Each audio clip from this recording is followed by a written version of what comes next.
here, this is the E minor pentatonic Smokestack Lightning. These are the different positions you can play the E minor pentatonic in. And these are the main positions you want to learn first because you're going to use them more often. So if you're starting with this, you're going to go first position.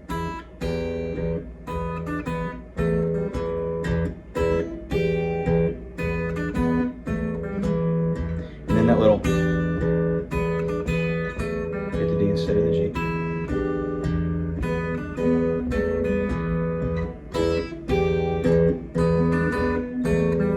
Second position. Position shift.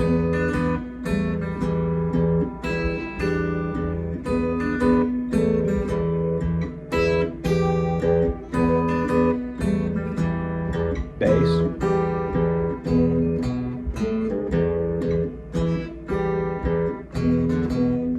So those are low strings.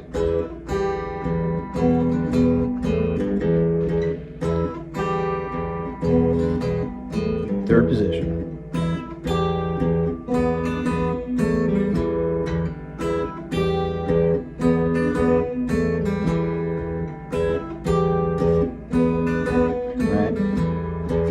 Next position is going to be fifth position.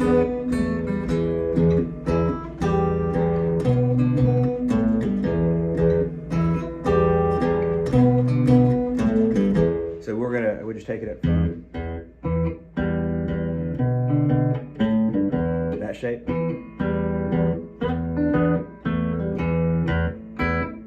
back to that one a minute.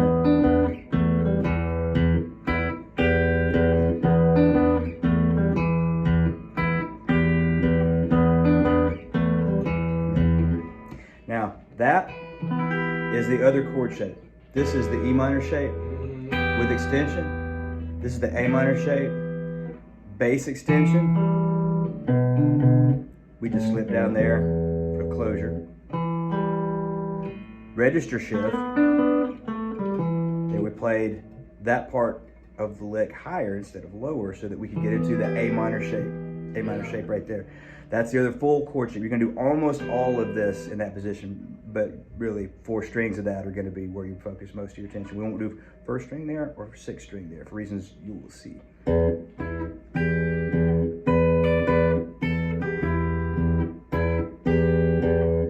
Extension to the A minor shape.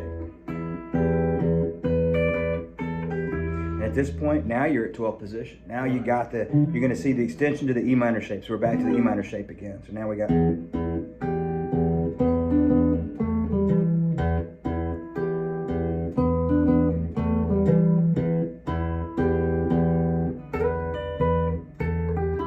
So 12th position only would go like this.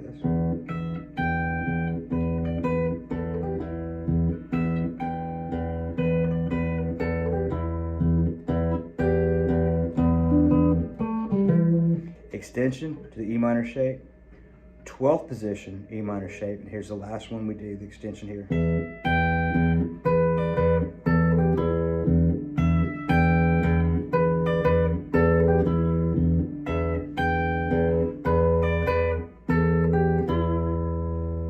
And we'll go into more detail with each of those a little slowly. Remember about this stuff, it's not just about Smokestack Lightning, it's not just about the pentatonic. It's about any pentatonic minor, because you can shift it and change position. The better you know the shapes, the better you're able to change keys. So changing keys would be a part of what's moving forward too. But the thing about the minor pentatonic scale is it contains a minor chord. It contains that minor chord's relative major. Right. And because of that, it works over G major. If I'm doing this,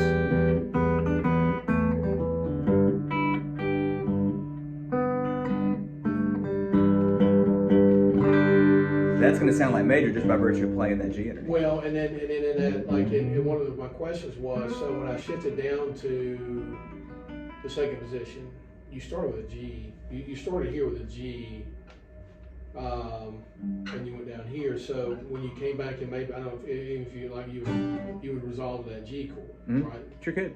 Yeah. It works. Yeah, it works for both interchangeably with both keys. Okay. It's also an easier scale to use because it's a 5-note scale, not a 7-note scale. Mm-hmm. But you get in that pentatonic minor scale, wherever you have a pentatonic minor scale, you have an E minor chord and a G chord. Wherever you have E minor and a G chord, that's your minor pentatonic scale. You know, and this works with relative majors and minors in the other keys too. You got those guys. So everywhere you got that, you got those. You also have a minor 7 chord. A minor 7 chord is 4-note chord. And the pentatonic minor scale is just a minor 7 chord plus one more note. Note number 4, in this case, A, in our key down here.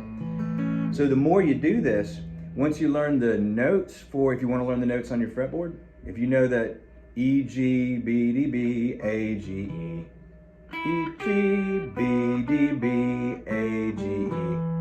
Because you know Smokestack Lightning, as soon as you learn the letter notes for Smokestack Lightning, you know them all over your fretboard. And you've got the ear work to go along with it because you've been working the notes. So you also have the numbers.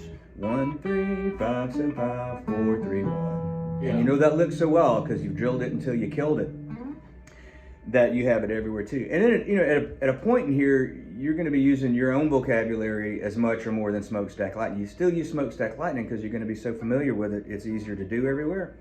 But you are going to be playing your own licks and scales and things like that, and this will help you do that. You're already doing that. You're already starting down that road. You know, and you're also working these backing tracks, inventing stuff too, which is great. It's therapeutic. I mean, you know, we're talking about stuff that really helps you relax. That can help you, you know, de-stress. A lot of my people who do this, that really get into it, they'll lose 30 minutes. We'll shoot through 30 minutes in here like it's nothing. Oh, I know. These go by so fast, man. I mean, they really do.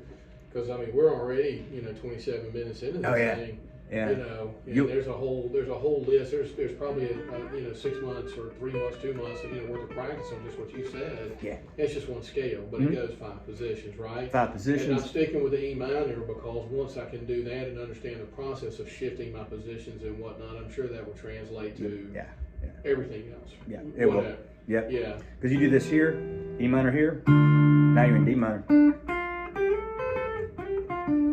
Stuff like that, And if you go through the beginner jam playlist, I'll walk you through each of those songs. All those songs you can do E minor pentatonic over until you get into, well, by the time you get into Midnight in Memphis, there's another thing happening. You can work an E minor pentatonic in that one too. But all those songs are designed to, are structured and ordered to help you hear it.